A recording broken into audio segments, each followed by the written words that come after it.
नमस्कार सर, मेरा नाम राजू है। पिछले 3 साल में म्यूचुअल फंड में कितना गुना पैसा बढ़ा है, इसके बारे में आज वीडियो है। तो यहाँ पे हम कैटेगरी लेते हैं large cap, mid cap, small cap, multi cap और फ्लेक्सी कैप। तो यहाँ पे देखते हैं कि एवरेज रिटर्न पिछले 3 साल में क्या हुआ है। पहला हमने सेलेक्ट किया है लार्ज कैप। पिछले 3 साल में वन टाइम 10 लाख रुपये इन्वेस्टमेंट है, कुछ भी हो सकता है, 10,000, 20,000, 50,000, परसेंटेज के रूप में तो वही होगा। सबसे टॉप का जो फंड है निपॉन इंडिया लार्ज कैप ने 10 लाख का वैल्यू 21% के रेट से 18 लाख बनाया है। HDFC टॉप 100 ने large cap blue chip category में 10 लाख का वैल्यू 18 लाख बनाया है 21% के रिटर्न से। इसी तरह से आगे चलते जाएंगे तो हम एवरेज रिटर्न देखते हैं कि एवरेज कितना परसेंट रिटर्न मिला है पिछले 3 साल में। तो यहाँ पे एवरेज रिटर्न आता है 16.9%। तो हमने यहाँ पे 16% इंडिकेट कर दिया। अब मिड कैप का बात करते हैं। मिड कैप में देखते हैं, मिड कैप में टॉप का बात करते हैं पिछले 3 साल में। तो क्वांट मिड कैप आता है 10 लाख का 25 लाख बनाया है। PGIM ने 10 लाख का 23 लाख रुपये बनाया है। SBI मैग्नम मिड कैप ने 10 लाख का 21 लाख रुपये बनाया है। यही पैसा FD में होता तो 9 से 10 साल में डबल होता।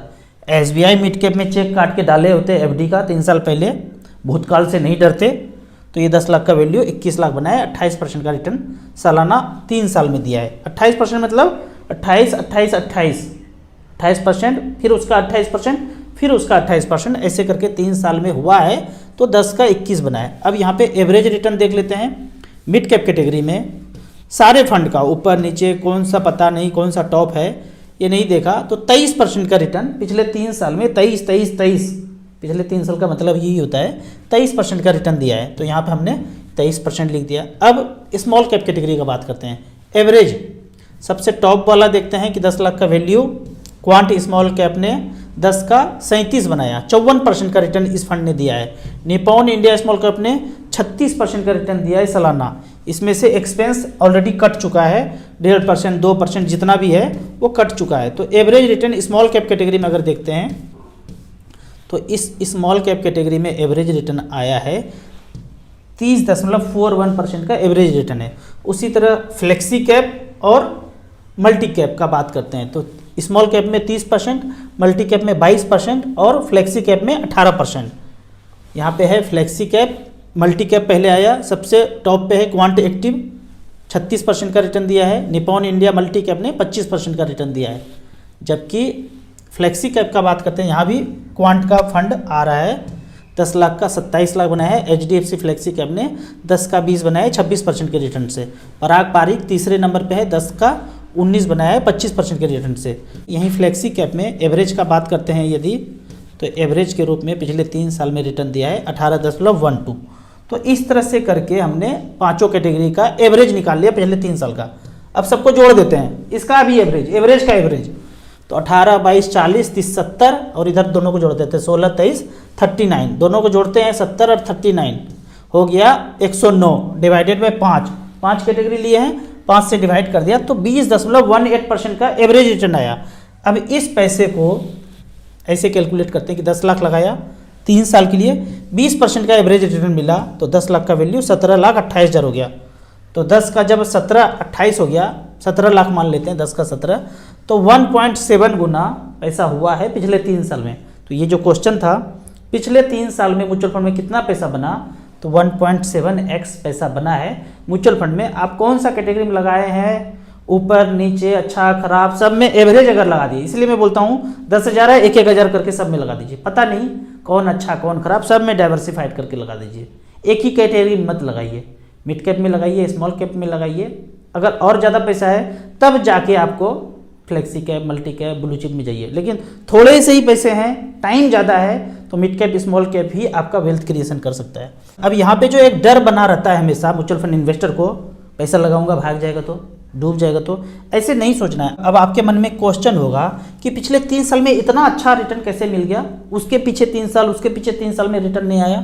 तो आप पता करना चाहेंगे और या ऑब्जर्व किए होंगे, तो कोई भी कंपनी से पूछते थे ना, तो उनके पास कैश में पैसा बहुत होता था, लेकिन वो कहीं भी एक्सपेंड नहीं कर रहे थे, कहीं पैसा नहीं लगाना है, और कहते थे बेटर अपॉर्चुनिटी का तलाश कर रहे हैं, अच्छा मौका मिलेगा तब पैसा इन्वेस्ट करेंगे।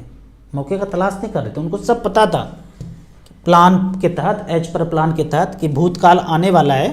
पता था, बड़े बड़े कारपोरेट्स को ये बात पता था, भूतकाल जब आएगा, डर से जब सब लोग बेचेंगे, एक चीज़ ध्यान रखिए, कोई ना कोई बेचेगा तभी कोई ना कोई खरीदेगा। राजू चौधरी ने नहीं बेचा तो इसका संपत्ति किसी ने नहीं खरीदा। हमने म्यूचुअल फंड बेचा ही नहीं तो किसी ने खरीदा ही नहीं। तो जिसने बेचा लाल में, उसको मौका मिल गया ग्रीन में खरीदने के लिए, उन्होंने खरीदा। कोई तो यहाँ पे भूतकाल में खरीदा होगा ना। अगर डर से किसी ने बेचा तो किसी ने खरीदा होगा। वो किसी ना किसी ने, जो बोलते थे ना बेटर अपॉर्चुनिटी का तलाश कर रहे हैं, अच्छा मौका मिलेगा तब पैसा झोंकेंगे, वो झोंका यहाँ पे सारे कंपनी का जो है शेयर एक्वायर किया। तो जो डर से पैसा बेच दिया, यूनिट्स बेच दिया, शेयर बेच दिया, उनको किसी न किसी ने खरीद लिया। अब एक दूसरा डर है कि ज़िंदगी की मेहनत का पैसा है और इतना ही पैसा है, कहीं ख़त्म हो गया तो, इतना ही है, इतना ही ख़त्म हो गया तो ख़त्म नहीं हो सकता है। इसको थोड़ा गहराई से सोचना है। आपने म्यूचुअल फंड कंपनी में पैसा लगाया, मेरे कहने पे स्मॉल कैप मिड कैप में आपने लगा दिया, 5,000 पर मंथ ही है और उतना ही लगा दिया और सोच लिया कि 20 साल लगाएंगे, और मन में एक डर है खत्म हो गया तो यहाँ देखते हैं कि आपने स्मॉल कैप में पैसा लगाया, मान लेते हैं एक फंड SBI स्मॉल कैप में पैसा लगाया, हालांकि 5,000 है, तो मैं नहीं कहता हूँ कि एक में ही लगाना है, 1,000 करके 5 फंड में लगाना है। तो एग्जाम्पल के तौर पर SBI स्मॉल कैप लिया और एक फंड में पैसा लगाया, 1,000 रुपया एक फंड में लगाया। तो अभी इतना कंपनी है ब्लू स्टार में, उसने उस पैसे का जो आपने 1,000 लगाया, उस पैसे का 4% इस कंपनी में है। इस तरह से करके तो इतने सारे फंड हैं और इस परसेंटेज में आपका पैसा लगा हुआ है। चाहे छोटा सा पैसा आपने लगाया है, उसका ही परसेंटेज आपका लगा हुआ है इस फंड में, इस कंपनी में सारा लगा हुआ है पैसा। तो आपके पैसे को डूबने के लिए, वो 1,000 रुपये पर मंथ डूबने के लिए ये 56 कंपनी को डूबना पड़ेगा। और ऐसा अगर आपने 5 जगह पे लगा दिया है तो एक लगभग 50 में तो 5 25, 200 से 250 कंपनी में आपका पैसा डाइवर्सिफाइड हो गया। तो अगर 200 से 250 कंपनी में डाइवर्सिफाइड हो गया तो आपके पैसे को डूबने के लिए वो सारे कंपनी को डूबना पड़ेगा। ये पॉसिबल नहीं है। एक कंपनी को पूरे देश में ऐसा कुछ होता है जो अभी हो रहा है, एक के साथ, एक ग्रुप के साथ हुआ तो हाहाकार मच जाता है। सबके साथ नहीं हो सकता है, पूरा दुनिया ही खत्म हो जाएगा, भारत ही खत्म हो जाएगा, तब ना हम होंगे ना आप होंगे, तो फिर ना कंपनी होगा। तो इसको डरना नहीं है, थोड़े थोड़े पैसे करके आप इन्वेस्ट करते रहिए तो आपका वेल्थ क्रिएशन हो जाएगा। अब कुछ कमेंट सेक्शन का क्वेश्चन लेते हैं। यहाँ पे दिया हुआ है कि मेरा SIP चल रहा है, Canara Robeco blue chip, PGIM mid cap, PGIM flexi cap, Axis small cap, Nippon India small cap, HDFC small cap, PGIM India small cap, Quant small cap. ये सारे फंड अच्छे हैं।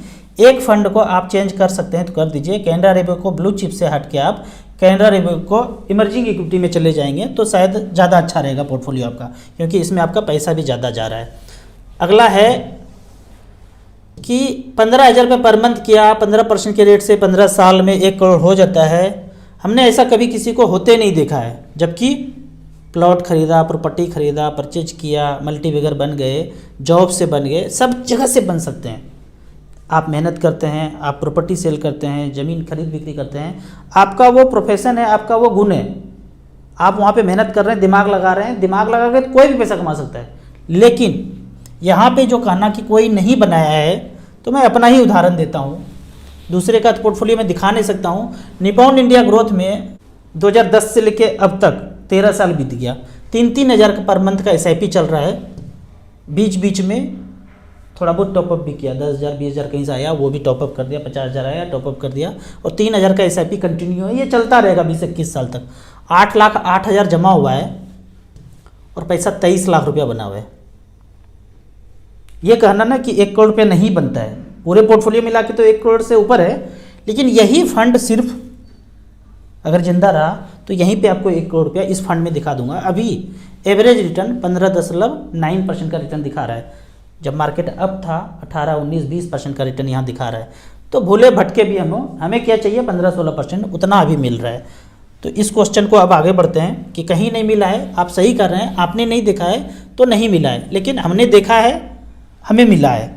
अब आगे बढ़ते हैं। 60,000 इन्वेस्टमेंट को 2,60,000 बनाते हैं म्यूचुअल फंड में, और 10 साल में 25,000 रुपया चार्ज कट जाता है। इनका ये क्वेश्चन है कि 60,000 जमा किया और 10 साल में कहते हैं कि 2,60,000 बन जाएगा। पर इसमें चार्ज कितना कट जाएगा, ये इसका कैलकुलेशन इस तरह से। यहाँ पे देखिए, आपने 60,000 लगाया, मान लेते हैं कि 17% का रिटर्न मिल रहा है, पर 2% आपको काट के दिया जाएगा तो 15 ही दिखेगा। तो 17 मैं यहाँ कैलकुलेट कर रहा हूँ, 2% कटेगा तो 15 मिलेगा। तो यहाँ पे देखते हैं 60,000 रुपये लगाया और 1 साल के बाद 17% के रेट से 70,200 हो गया। अब इसमें से 2% चार्ज कटेगा, एक्सपेंस रेशियो, फंड मैनेजर को पैसा जाना है, एएमसी चलना है, हमें कुछ पे आउट होना है, तो इस तरह से करके जितना भी खर्चा है उसको एक्सपेंस रेशियो बोलते हैं। उदाहरण के तौर पे जो मैंने यहाँ पे एसबीआई का फंड दिखाया था, ये एसबीआई का एक्सपेंस अगर यहाँ पे देखते हैं तो यहाँ पे लिखा हुआ है एसबीआई स्मॉल कैप में एक्सपेंस है 1.83, 2% से कम है।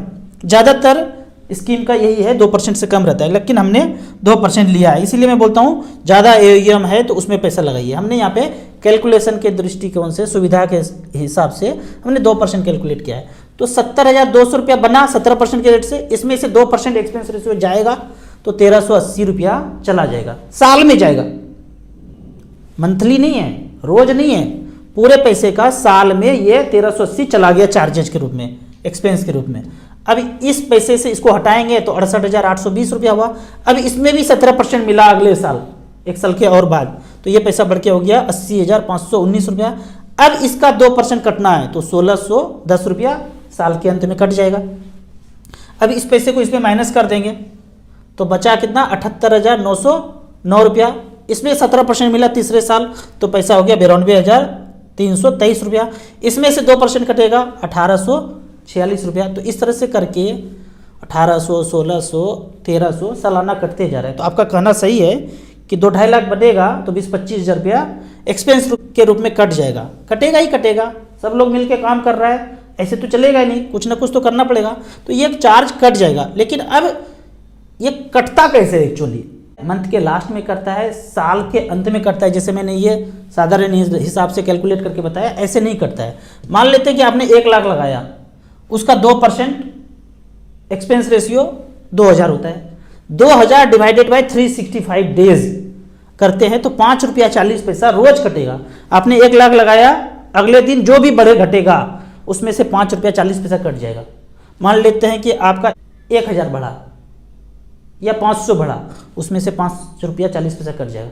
फिर अगले दिन बढ़ा घटा जो भी होगा वो 5 रुपया 40 पैसा कट जाएगा। ऐसे ऐसे करके 365 दिन 5 रुपया 40 पैसा कटता जाएगा तो 2,000 रुपया पूरा रिकवर हो गया।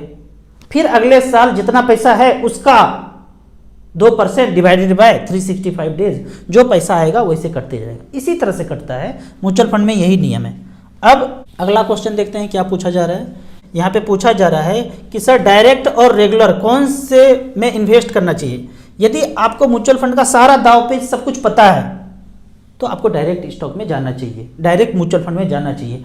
आपको ज़्यादा कुछ नहीं पता है तो रेगुलर में एडवाइजर के साथ कुछ दिन रह लीजिए, 6 महीना साल भर रह लीजिए। जब सब कुछ सीख जाएंगे फिर अपने आप कीजिए। आपको इसी तरह म्यूचुअल फंड के बारे में और कुछ जानना है, इन्वेस्टमेंट के बारे में जानना है तो इस नंबर पे मुझे व्हाट्सअप कर सकते हैं। आपको म्यूचुअल फंड में पहली बार इन्वेस्ट करना है तो दिए हुए ऐप में रजिस्ट्रेशन करने के बाद हमसे जुड़ सकते हैं। ऐप का और मेरे सर्विस का लाइफ टाइम कोई चार्ज नहीं है। वीडियो अच्छा लगे तो व्हाट्सअप यूनिवर्सिटी में दोस्तों के बीच इसे जरूर शेयर करें। यूट्यूब पे देख रहे हैं तो लाइक एंड शेयर जरूर करें। Thank you so much.